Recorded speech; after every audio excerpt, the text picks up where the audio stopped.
Hello बच्चों, welcome back to my YouTube channel maths by Akash sir. आज हम लोग पढ़ने वाले हैं प्रश्नावली 13.3 जो कि डिपेंड है संपूर्ण प्रायिकता की प्रमेय पर, जो हम लोग कल पढ़ के आए, और साथ ही साथ बेस प्रमेय पर बच्चों। तो ये दोनों ही चीज़ मैंने कल पढ़ाई थी। जिन बच्चों ने इससे पहले की वीडियो नहीं देखी है तो प्लीज़ जाके उसको देख लीजिए। लिंक पड़ी है डिस्क्रिप्शन में, वहाँ से आप लोग जाके देख सकते हैं बच्चों। अगर वो आप देख लेंगे, अच्छे समझ लेंगे फॉर्मूला क्या है, कैसे रूल हैं, क्या क्या चीज़ें हैं, तो ही आप लोग को ये क्वेश्चन समझ में आएंगे। अन्यथा आप लोग की थोड़ी बहुत प्रॉब्लम यहाँ पर होगी बच्चों। ठीक है, तो आप लोग को रूल पता होना चाहिए और साथ में फॉर्मूले पता होने चाहिए। आज हम आप लोग को बिल्कुल बेसिक से क्वेश्चन बताएंगे, एक एक चीज़ बताएंगे कि कैसे पहचानते हैं कि संपूर्ण प्रायिकता है, बेस है, और कैसे फॉर्मूला उसका यूज़ करना है बच्चों। राइट है, तो चलिए स्टार्ट करते हैं बिना टाइम वेस्ट किए हुए। पहला क्वेश्चन आज का देखते हैं बच्चों, जो कि लिखा है एक कलश में 5 लाल और 5 काली गेंद है। बच्चों ये 13.3 प्रश्नावली का पहला क्वेश्चन है। लगातार क्वेश्चन देखेंगे हम लोग, 1 2 3 4। आज हम लोग 4 क्वेश्चन देखेंगे और फिर नेक्स्ट क्लास में भी 4 क्वेश्चन देखेंगे बच्चों। ठीक है, क्योंकि ये चारों ही क्वेश्चन ऐसे हैं जो कि आप लोग को समझना पड़ेगा, बहुत टाइम लगेगा समझाने में। ठीक है, तो प्लीज़ थोड़ा सा ध्यान लगा के समझिए। कोई भी चीज़ अगर दिक्कत कर रही तो उसको दोबारा भी पूछिए बच्चों। ठीक है, कमेंट बॉक्स में लिख कर। एक कलश में 5 लाल और 5 काली गेंदें हैं। यादृच्छा एक गेंद निकाली जाती है, इसका रंग नोट करके पुनः कलश में रख दी जाती है। पुनः निकाले गए रंग की अतिरिक्त 2 गेंदें कलश में रख दी जाती हैं और दूसरी गेंद की लाल होने की प्रायिकता क्या है। ठीक है, क्वेश्चन को बहुत ध्यान से पढ़िएगा और पूरा पढ़िएगा बच्चों। अगर एक बार में ना समझ में आए तो फिर दोबारा रीड करिए बच्चों यहाँ पे। ठीक है, तो अगर आप ध्यान दीजिए यहाँ पे कि कलश है, यहाँ पर एक ही कलश है, उस कलश में 5 लाल और 5 काली गेंद है। ठीक है, तो पहले इसका हम लोग फ्लो चार्ट समझेंगे, क्योंकि अगर फ्लो चार्ट नहीं समझेंगे तो फिर दिक्कत ज़्यादा होगी। तो फ्लो चार्ट समझ जाएंगे ना, तो आप लोग को मालूम चलेगा कौन सी बेस थ्योरम लगानी है या तो फिर संपूर्ण प्रायिकता लगानी है। ठीक है, तो फ्लो चार्ट इसका जरूर समझिए बच्चों। ठीक है, तो समझिए बच्चों, एक ही कलश है। ठीक है, एक कलश में 5 लाल है और 5 काली हैं, 5 रेड है और 5 है ब्लैक। ठीक है, एक कलश में यादृच्छा एक गेंद निकाली जाती है। मान लीजिए निकाली गई गेंद लाल है। क्या है बच्चों? लाल है। और या हो सकती है बच्चों क्या? काली। भैया दो ही तो संभावना है, या तो वो लाल गेंद निकली होगी या तो काली गेंद।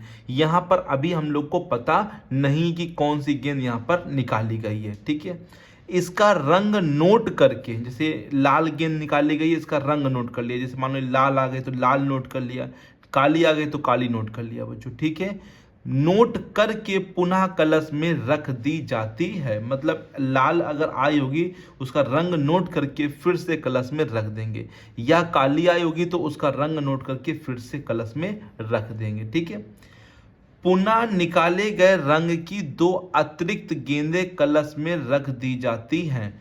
पुनः अब एक गेंद और निकालेंगे, जो पुनः निकालेंगे तो उसके लिए आगे 2 अतिरिक्त गेंदें कलश में रख दी जाएंगी। देखिए बच्चों, अगर लाल गेंद निकाली गई है तो जब लाल गेंद निकाली गई है और उसको रख दिया गया है, उसके अलावा कहा गया कि उसके अतिरिक्त 2 और गेंदें रखो, 2 गेंदें और अतिरिक्त रखो। मतलब अगर लाल गेंद निकली होगी तो लाल गेंद और रख दी जाएंगी, तो लाल कितनी हो जाएंगी? 7 हो जाएंगी, और रेड हो जाएंगी, और जो काली रहेंगी वो 5 ही रहेंगी। मतलब इनका समझ लिए बच्चों ध्यान से कि ये लोग बोल रहे हैं कि जो भी गेंद निकाली गई है उस रंग की 2 और गेंद रख दो। पहले वो तो रखो जो निकाली वो रख दो, उसके बाद उसमें 2 और गेंदें रख दो उसी रंग की जिस रंग की निकाली गई। निकाले गए रंग की 2 अतिरिक्त गेंदें कलश में रख दी जाती। जो गेंद निकाली उसी को पहले रखो, और उसके अलावा उसी रंग की, जो भी रंग हो, लाल है तो लाल, काली है तो काली, 2 और गेंदें रखो। मान लीजिए काली गेंद आई है, तो काली गेंद आई है तो फिर 5 तो लाल ही रहेंगी, है ना, लाल तो नहीं पड़ेंगी, लेकिन काली कितनी हो जाएंगी बच्चों? 7। देखिए कहीं हिंदी लिख रहे हैं कहीं इंग्लिश लिख रहे हैं, कोई दिक्कत वाली बात नहीं है, आप लोग समझ जाएंगे। ठीक है, तो जब लाल गेंद आई होगी, तो लाल गेंद आई होगी तो उसको उसमें रख दिया गया और फिर से गेंद निकाली गई, तो उस जब निकाली जाएंगी तो उस समय 7 लाल होंगी 5 काली होंगी। या फिर काली गेंद निकाली गई होगी तो दूसरी गेंद जब निकालेंगे तो उस समय 5 लाल होंगी और 7 जो हो जाएंगी ब्लैक हो जाएंगी। दूसरी गेंद की लाल होने की प्रायिकता क्या है, देखिए इस पे गौर करिए। दूसरी गेंद क्या होनी चाहिए, लाल। लाल मतलब कैसे होगी दूसरी गेंद लाल, तो लाल यहां पर भी है, यहां से भी होता है कि पहली घटना, अब हमें पहली घटना नहीं पता है, बात सही है, पहली घटना हम लोग को यहाँ पे नहीं पता, लेकिन वो दूसरी घटना की बात करें कि दूसरी घटना में हमें लाल की प्रायिकता निकालनी है। तो देखिए बच्चों, समझने का प्रयास करिए। अगर वो पहले इसकी बात कर लेता, लाल या काली की प्रायिकता बोल लेता कि पहली घटना के लाल होने की प्रायिकता क्या है, पहली घटना की काली गेंद होने की प्रायिकता क्या है, लेकिन उसके केस में दूसरी घटना हम लोग को दी जाती है बच्चों कि यहाँ पर हाँ ये है या ये है, दूसरी घटना हम लोग को दी जाए और पहली घटना की प्रायिकता पूछ ले पहले की, तो फिर बेस लगाएंगे बच्चों। क्या लगाएंगे, बेस। अगर पहली घटना की प्रायिकता पूछेगा तो बेस, लेकिन बाद वाले किसी यहाँ पे लाल की पूछा, दूसरी की पूछ रहा है, तो हमेशा संपूर्ण प्रायिकता मतलब कि थ्योरम ऑफ टोटल प्रोबेबिलिटी का यूज यहाँ पर करेंगे। राइट है बच्चों, समझ में आया। अगर इनमें से किसी घटना, जैसे लाल गेंद आने की घटना, ये काली गेंद कोई भी आ सकती थी, अगर इसकी प्रायिकता पूछेगा तो फिर हम लोग लगाएंगे क्या, बेस। और अगर उसके बाद जो भी उसमें हो रहा उसकी प्रायिकता पूछेगा तो संपूर्ण प्रायिकता यहाँ पे लगाएंगे बच्चों। ठीक है, तो ये चीज समझ में आ गई सब लोग को। अब समझते हैं इसको लिखना किस प्रकार से है। ठीक है, देखिए बच्चों, यहां से हल, यहां पर 5 लाल है 5 काली गेंद है, तो E1 मान लिया हमने, पहले E1 या EF मान सकते हैं, E1 मान लिया फर्स्ट गेंद लाल होने की घटना, लाल होने की घटना। E2 मान लिया सेकेंड गेंद, सॉरी सेकेंड नहीं, फर्स्ट गेंद ही अभी निकाल रहे हैं, फर्स्ट गेंद काली होने की घटना, काली होने की घटना मतलब अभी पहला ही है ना, पहली गेंद में पता नहीं है, लेकिन जो पता है, जैसे लाल, दूसरी गेंद लाल पूछा तो ए जो है वो मान लिया दूसरी लाल गेंद होने की घटना, दूसरी गेंद लाल होने की घटना, लाल होने की घटना। ठीक है, ए यहां पर जो बाद में हुआ, दोनों में है, लाल होने की घटना उनसे पूछ रहा है। ठीक है, एक ही। तो पहले ये समझिए E1 की प्रायिकता क्या होगी। E1 की प्रायिकता का मतलब पहली गेंद लाल होनी चाहिए। तो बच्चों लाल कितनी गेंदें हैं यहाँ पर, 5, कुल गेंदें कितनी हैं, 10। तो लाल गेंद की प्रायिकता निकालनी है तो 5 और बटे 10, इसका मतलब हो गया 1/2। पहली गेंद लाल तो इसी में से तो आएगा, तो 5 और टोटल कितने हैं, 5 और 5 10, तो 5/10। ठीक है, NE/NS सिंपल लगा है। E2 की बात करें, अगर पहली गेंद काली हुई तो काली होने की प्रायिकता क्या हो जाएगी, फिर से काली 5 है, टोटल कितने 10, कटेगा 5 कम 5, 5 दूनी 10। लेकिन ये ए की प्रायिकता E1 में देखें, मतलब E1 जब घटना घटी उसके बाद ए की प्रायिकता निकालेंगे हम लोग। ए की प्रायिकता निकालना है भी किसके बाद, E1 के होने के बाद, की हो सकता है E1 के बाद हुआ हो। तो अगर E1 के बाद हुआ है तो E1 के बाद इसमें देखिए लाल कितनी की, दूसरी गेंद क्या है बच्चों, लाल, हमें लाल की ही निकालनी है, ध्यान देना, काली नहीं निकालनी है, लाल। तो दूसरी गेंद जब ये वाली घटना हुई होगी E1 घटना, तो उसके बाद जो लाल गेंदें हैं वो कितनी हो गई हैं, 7, और टोटल बॉल जो हो गई है 7 5 12, तो 7 और बटे में टोटल कितने हो जाएंगी, 12, 7 5 12, लाल की निकालनी है तो लाल हो गए 7 और बटे में कितना, 12। लेकिन अगर हम A/A2 की बात करें, मतलब कि दूसरी घटना के होने के बाद अगर लाल निकालनी हो, तो दूसरी घटना में काली गेंद निकाली गई है, और काली निकाली गई तो काली 2 बढ़ गई होंगी 7, लेकिन लाल की प्रायिकता निकालनी दूसरी गेंद लाल होने की, तो लाल अभी कितनी है, 5, लेकिन 7 5 12, टोटल जो हो गई हैं वो 12 बॉल हो गई हैं। राइट है बच्चों, इतनी चीज आ गई। अब हम यहाँ पे फॉर्मूला लगा दे रहे हैं। ठीक है, यहाँ पे लगा दे रहे हैं, हमें ए की प्रायिकता निकालनी है। तो ए की प्रायिकता कैसे, फॉर्मूला मैंने कल लिखवाया था, प्रूव भी कराया था इसको, P E one P A by E one, है ना। ई वन की प्रायिकता मतलब पहले घटना की प्रायिकता, उसके बाद जो दूसरी घटना हो रही उसके अंदर प्रायिकता बच्चों। तो ए जो दूसरी गेंद लाल होने की घटना है बच्चों, ठीक है।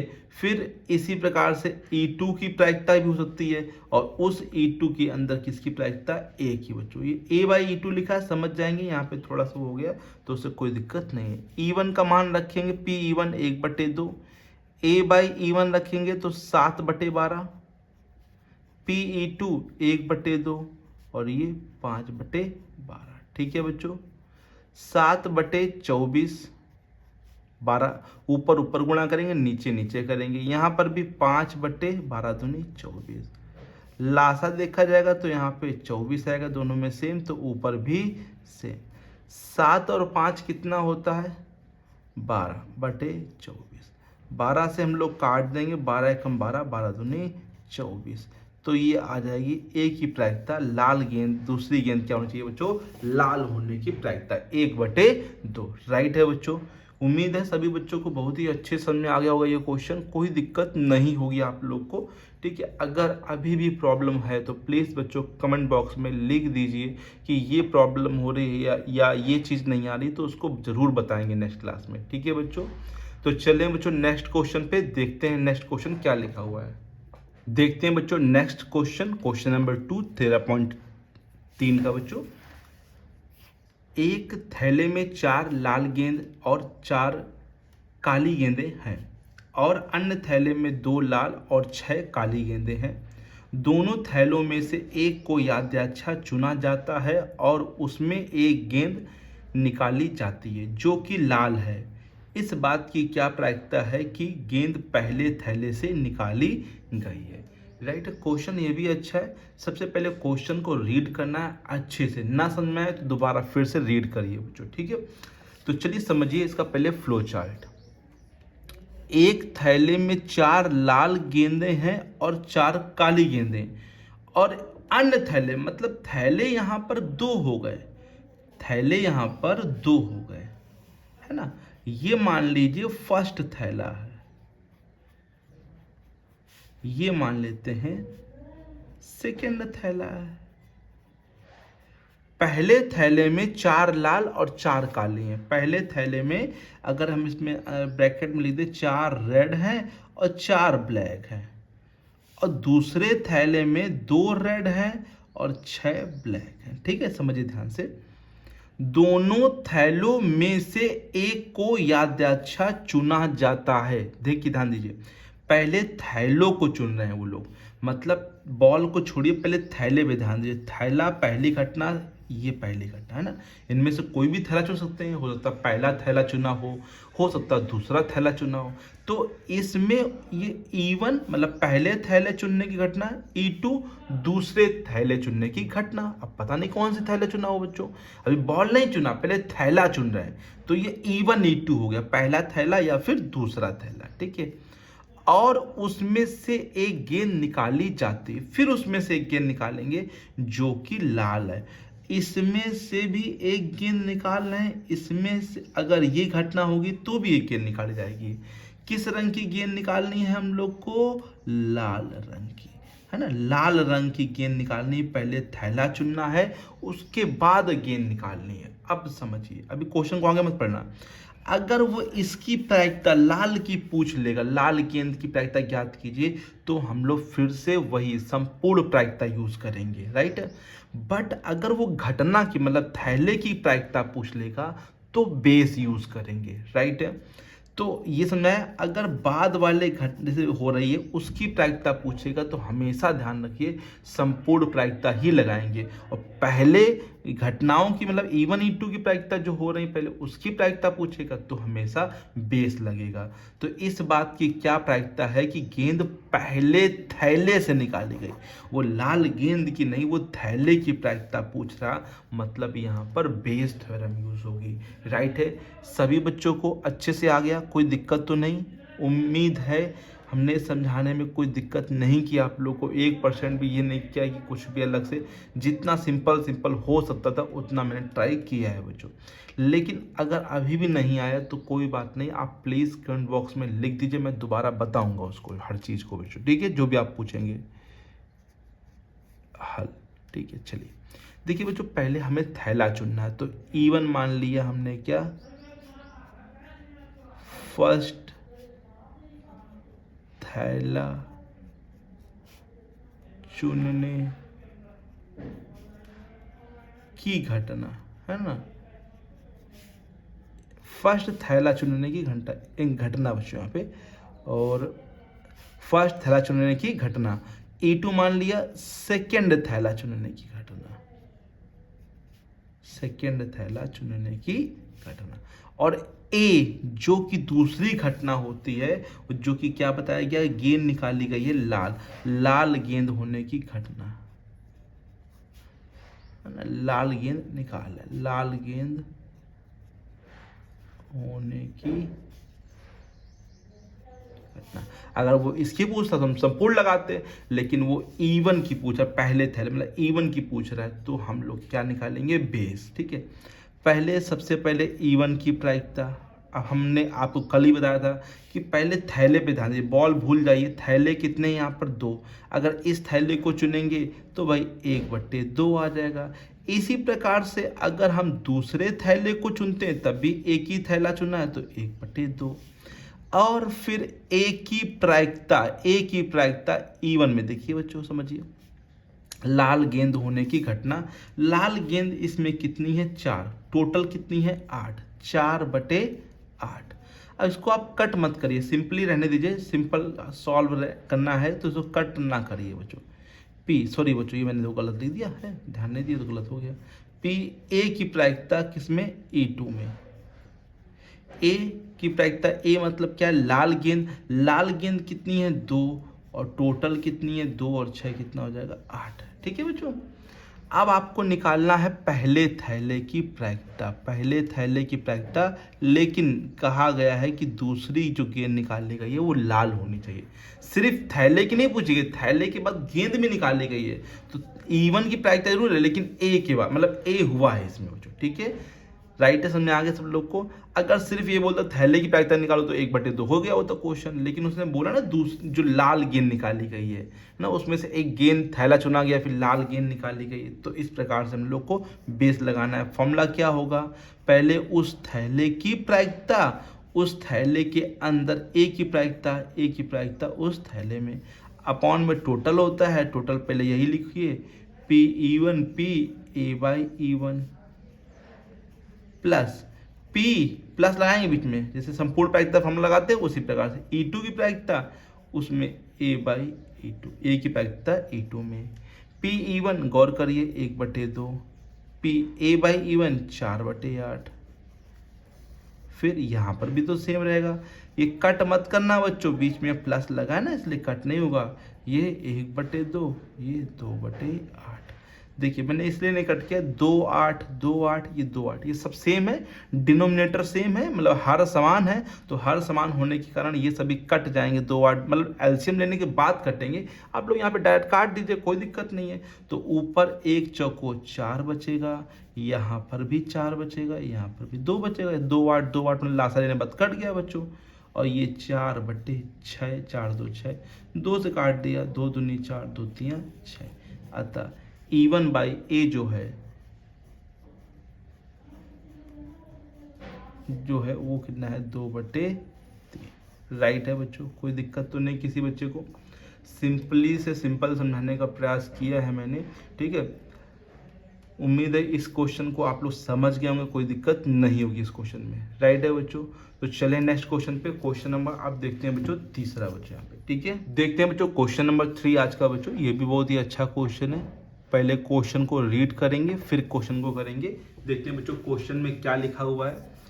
यह ज्ञात है कि एक महाविद्यालय के छात्रों में से 60% छात्रावास में हैं और 40% छात्रावास में नहीं रहते हैं। पूर्ववर्ती वर्ष के परिणाम सूचित करते हैं कि छात्रावास में रहने वाले छात्रों में से 30% और छात्रावास में ना रहने वाले छात्रों में से 20% छात्रों ने ए ग्रेड लिया। वर्ष के अंत में महाविद्यालय के एक छात्र को याद्यक्ष चुना गया और यह पाया गया कि उसे ए ग्रेड मिला है। इस बात की क्या प्रायिकता है कि वह छात्र छात्रावास में रहने वाला है। ठीक है, क्वेश्चन ये भी अच्छा है। ना समझ में आया तो आप लोग फिर से दोबारा पढ़ लीजिए आपको। ठीक है, हम समझाने का प्रयास आप लोगों को करते हैं। देखिए, जो ये ज्ञात है कि महाविद्यालय के छात्रों में से, मान लीजिए ये महाविद्यालय है, ठीक है, महाविद्यालय में छात्र आते हैं, तो महाविद्यालय के छात्रों में से 60% जो आते हैं वो कहाँ से आते हैं? छात्रावास से। ये छात्रावास में, सॉरी छात्रावास लिखा है, छात्रावास का मतलब होता है हॉस्टलर। ठीक है, हॉस्टलर वाले। और ये जो होते हैं नॉन हॉस्टलर, जो कि छात्रावास में नहीं रहते हैं।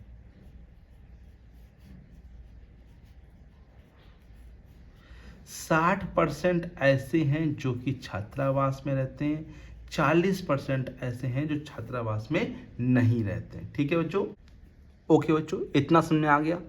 पूर्ववर्ती वर्ष के परिणाम सूचित करते हैं। पूर्ववर्ती मतलब पहले के जो परिणाम है, जो रिजल्ट है, वो सूचित करते हैं कि छात्रावास में रहने वाले छात्रों में से 30% और छात्रावास में ना रहने वाले छात्रों में से 20% छात्रों ने ए ग्रेड लिया। इसमें जितने भी छात्र हैं उसके 30% ने क्या प्राप्त किया है? ए ग्रेड बच्चों। ठीक है, ए ग्रेड मिला इनको, राइट। और जो छात्रावास में नहीं रहते हैं उनमें से कितने? 20% छात्रों को क्या मिला है बच्चों? बोलिए, ए ग्रेड मिला, राइट। ओके, समझा है। छात्रावास में जो रहते हैं उनमें से 30% विद्यार्थियों को ए ग्रेड मिला है, जो नहीं रहते हैं उनमें से 20% को मिला। वर्ष के अंत में महाविद्यालय के एक छात्र को याद्यक्ष चुना गया, एक छात्र चुना गया और ये पाया गया कि उसे ए ग्रेड मिला। देखिए, ए ग्रेड मिला, दूसरी घटना। अगर इसी की प्रायिकता पूछ लेगा तो संपूर्ण लगाएंगे, अगर ए की पूछ लेगा तो संपूर्ण लगा देंगे, और पहले क्या पूछ लेगा अगर, तो फिर क्या लगा देंगे बच्चों हम लोग यहाँ पे?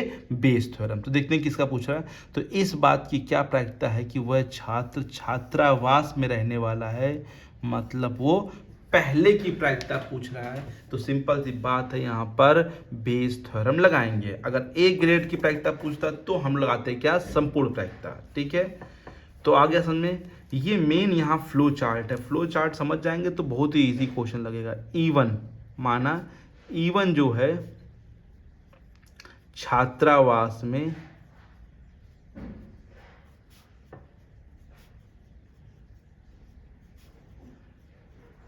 रहने वाले छात्र, ठीक है, रहने वाले छात्र की घटना। E2 मान लिया क्या बच्चों? छात्रावास में न रहने वाले छात्र की घटना। ठीक है, जो छात्रावास में नहीं रहते हैं बच्चों, लिखना जरूर पड़ेगा आप लोगों को। ठीक है, तो इसीलिए मैं लिख के आपको बता रहा हूँ। ए मान लिया जिसको ए ग्रेड प्राप्त हुआ है, ए ग्रेड प्राप्त करने वाले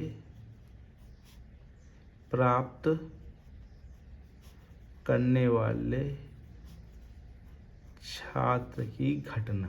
ठीक है, समझ आ गया। अगर वो ए की पूछता तो हम लोग क्या लगाते? संपूर्ण। लेकिन वो E1 की पूछ रहा है तो हम लोग बेस लगाएंगे। आप समझिए स्टेप बाय स्टेप। पहले E1 की प्रायिकता तो सिंपल हम लोग को दे रखी है 60%, तो 60 और बटे 100। कट एक ही जीरो कट करना है तो एक ही जीरो कट कर सकते हैं, बाकी ज़्यादा मत कट करिएगा। ठीक है, सिंपल एक ही जीरो सब में कट होगा तो इसलिए कट कर लिया। E2 की प्रायिकता बताइए बच्चों। E2 की प्रायिकता देखिए बच्चों, 40/100। 40 परसेंट लगा तो बटे में 100, 4/10। ठीक है, ओके, समझ आ गया। E1 का मतलब जो छात्रावास में रहते हैं कितने रहते हैं? 60%। तो 60 और बटे कितना परसेंट, मतलब 100 होता है। ये प्रायिकता हो जाएगी, यही 40% में करेंगे। ए की प्रायिकता जो कि E1 में है, तो ए कितने हैं बच्चों? 30। तो यहाँ पे आप सिंपल लिखिए 30/100, कोई दिक्कत की बात नहीं है, 30/100। ओके, ये मत समझिए कि 30 60 करना, कोई दिक्कत नहीं, प्रायिकता में कोई दिक्कत नहीं। सिंपल आप लिखिए ए की प्रायिकता E2 के अंदर क्या होगी बच्चों, 20/100। एक जीरो बस काटिए और कुछ भी ना काटिए। यहाँ पे बहुत से बच्चे कंफ्यूज रहते हैं कि 100 की जगह और कुछ तो नहीं लिया जाएगा। नहीं बच्चों, 100 ही लिया जाएगा, 60 नहीं। वो तो परसेंट रखिए ना बच्चों, 100 के लिए करते हैं बच्चों, ठीक है, हमेशा 100 के लिए आप लोग करना। तो E1 की प्रायिकता निकालनी है भैया मुझको। क्या है, E1 की प्रायिकता निकालनी, लेकिन उसमें होना क्या चाहिए, ए ग्रेड प्राप्त होना चाहिए, ठीक है। तो फॉर्मूला फिर से मैं बता रहा हूँ, बेस का PE1 P A/E1, फिर PE1 P A/E1 plus PE2 A/E2। PE1 6/10, देखिए बच्चों 6/10। A/E1 देखिए बच्चों 3/10 है ना, ये लिखा है। PE2 देखिए, P पहले E1 वही लिखिए बच्चों, वही 6/10 इंटू 3/10 प्लस PE2 4/10 गुणे 2/10, फिर वही 10 10 10 10, नीचे से लास्ट लेके काट दे जाएंगे। तो ऊपर 6 18 सिंपल रखिए, ठीक है, 18 6 18 फिर से प्लस 4 दूनी 8। तो आप देखिए बच्चों 18/8 8 16 26 आ गया। और जब कट करेंगे तो देखिए बच्चों कितना आंसर आ जाएगा, PE1/A आ जाएगा, दोनों यहाँ 18, 2 1 कम 2 2 3 6, 9/13 बच्चों। राइट है बच्चों, कोई दिक्कत तो नहीं किसी बच्चे को यहाँ पे, बताइए। सिंपल जो क्वेश्चन था बच्चों, यहाँ पे आप लोग आंसर भी चेक करते रहिए। सभी आंसर जहाँ तक उम्मीद है आ रहे होंगे, सब सही होंगे बच्चों, कोई गलत नहीं होगा यहाँ पे अभी फ़िलहाल तक। ओके बच्चों, सिंपल था। यहाँ पे आप लोग को 100 ही लेना है, 30% लिखा है, 30/100 ही लिखिए आप लोग, और ज़्यादा मत सोचिए यहाँ पे, ठीक है। बताइए बच्चों, क्वेश्चन पे थोड़ा ध्यान दीजिए, फ्लो चार्ट पे ध्यान दीजिए, क्या पूछ रहा है उस पर ध्यान दीजिए, बेस लगेगा कि संपूर्ण लगेगा, इस पर ध्यान दीजिए बच्चों यहाँ पे। राइट है, ये काफ़ी इंपॉर्टेंट क्वेश्चन है, एग्जाम में पक्का आते ही आते हैं बच्चों। राइट है, तो चले आगे बच्चों, क्वेश्चन नंबर नेक्स्ट देखें। क्वेश्चन नंबर नेक्स्ट देखते हैं, 4th नंबर क्वेश्चन। आप देखते हैं बच्चों 4th नंबर क्वेश्चन आज का, जो कि लास्ट है। आज मैं 4 ही क्वेश्चन बताऊंगा, जिससे आप लोग को ज़्यादा बोरियत ना हो, ज़्यादा बड़ी वीडियो ना बन जाए बच्चों, है ना। बाकी आगे क्वेश्चन आप लोग करने का ट्राई जरूर करिएगा, हम बताएंगे जरूर, जो आप पूछेंगे तो बताएंगे, ठीक है। लेकिन आज फिलहाल 4 ही क्वेश्चन रखेंगे।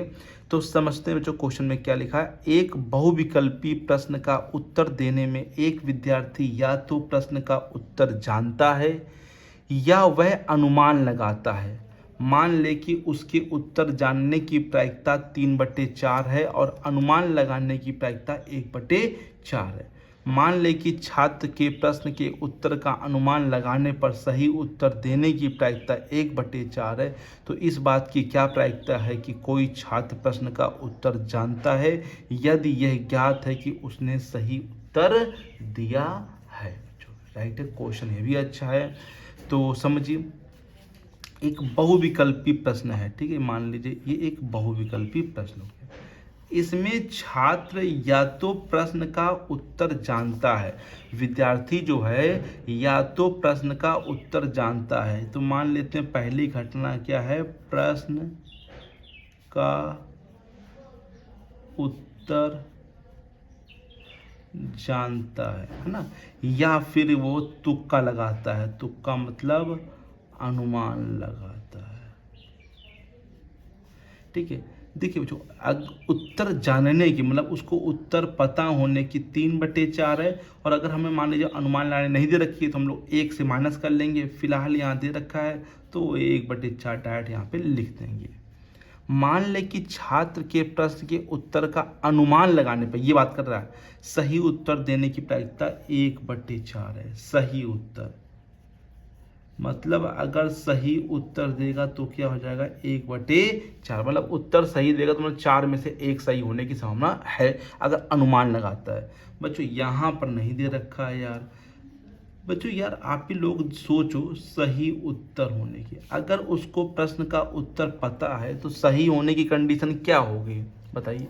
अगर उसको उत्तर पता है कि हाँ यही उत्तर है और ये सही है, तो उत्तर सही होने की प्रायिकता क्या हो जाएगी, 1/1, मतलब कितना हो जाएगा, 1, मतलब कन्फर्म है उसका आंसर सही है, और सही है तो प्रायिकता कितनी हो जाएगी बच्चों, 1 हो जाएगी बच्चों।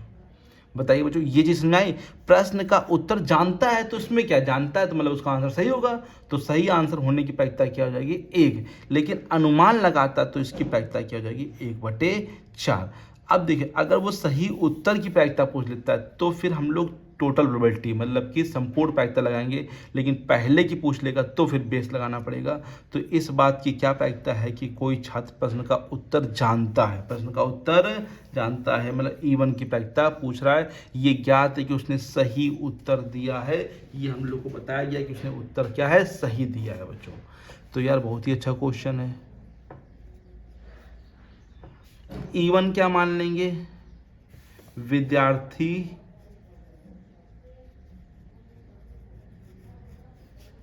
को प्रश्न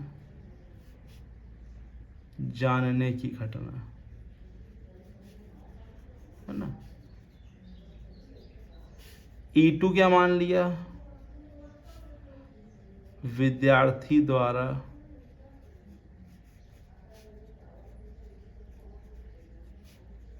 अनुमान लगाने की घटना।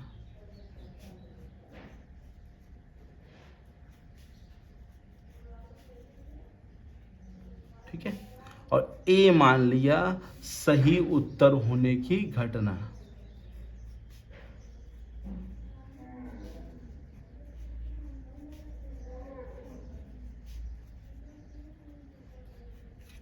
ठीक है, अब पहले समझिए E1 मतलब कि पहली घटना, मतलब उत्तर जानने की प्रायिकता, वो हम लोग को दे रखी है 3/4। और E2 अनुमान लगाने की प्रायिकता भी हम लोग को दे रखी है 1/4। अगर वो उत्तर जानता है तो सही होने की प्रायिकता क्या हो जाएगी, 1 हो जाएगी डायरेक्ट भाई, 1 से बड़ी तो होती नहीं है, तो कुल प्रायिकता 1, तो यहाँ 1 हो जाएगी। और इसमें क्या हो जाएगी, अगर अनुमान लगाता है तो प्रायिकता उसने दी है 1/4। पूछ किसकी रहा है, छात्र प्रश्न का उत्तर जानता है, मतलब वो हमसे E1 की प्रायिकता जानना चाहता है, और ए दिया है उत्तर सही होना चाहिए। Formula PE1 P A/E1। PE1 फिर से मतलब ये तो आएगा ही आएगा, लेकिन कट नहीं होगा, बीच में प्लस लगा होता है, ये बता रहे हैं बार बार यहाँ पे, plus PE2 P A/E2। E1 देखिए बच्चों, गौर करिए, थोड़ा काफ़ी ऊपर कर ले जिससे आप लोग और अच्छे से दिखे। ठीक है, हाँ चलिए यहाँ पे सही है। PE1 पे गौर करिए तो 3/4 और उत्तर जानने की तो 1। यहाँ पर भी सेम आएगा, 3/4 गुणे 1 प्लस यहाँ पे 1/4 गुणे 1/4। अब यहाँ दिक्कत है क्योंकि सब में 4 नहीं, देखिए यहाँ पे 4 है, केवल एक ही है, तो आप लोग सिंपली सॉल्व करिए। 3/4, यहाँ पर भी 3/4 और यहाँ पर 1/16। नीचे लासा ले लीजिए, 16 लासा आएगा, तो 4 चौको 16, 4 बच गया, तो 4 3 12 और प्लस 16 एकम 16 तो 1, ये काट दिए, 4 एकम 4, 4 चौको 16, 4 कहाँ पहुँच जाएगा ऊपर, 4 3 12 और 12 और 1 ही कितना हो जाएगा बच्चों बताइए, 13। तो 12/13 इसका आंसर हो जाएगा। इसका E1 की प्रायिकता 1 ही है अंदर बच्चों। बताइए बच्चों, सभी लोग को आ गया कि नहीं आ गया। सिंपल सा था बच्चों यहाँ पे क्वेश्चन, लेकिन समझना पड़ेगा बच्चों, ऐसे क्वेश्चन नहीं आएंगे बच्चों। तो उम्मीद ये चारों क्वेश्चन आपको बहुत ही अच्छे से आ गए होंगे। इतने क्वेश्चनों में अभी तक कोई दिक्कत नहीं होगी बच्चों। अब आप लोग 5 6 7 8 9 10 जितने क्वेश्चन आ रहे हैं सब लगाइए। जो भी क्वेश्चन में थोड़ा बहुत अटक रहे हैं तो उसको छोड़ दीजिए, मैं उसको बताऊंगा, आप बस बता दीजिए कौन सा नंबर आपको नहीं आ रहा है। ठीक है, तो मिलते हैं बच्चों नेक्स्ट वीडियो में, और भी इसके आगे क्वेश्चनों से, और भी इसके आगे क्वेश्चन जो भी डिफिकल्ट हैं बताएंगे, और जो भी आप लोग पूछेंगे वो भी बता देंगे बच्चों। राइट है बच्चों, तब तक के लिए thank you so much. Keep learning, keep practising.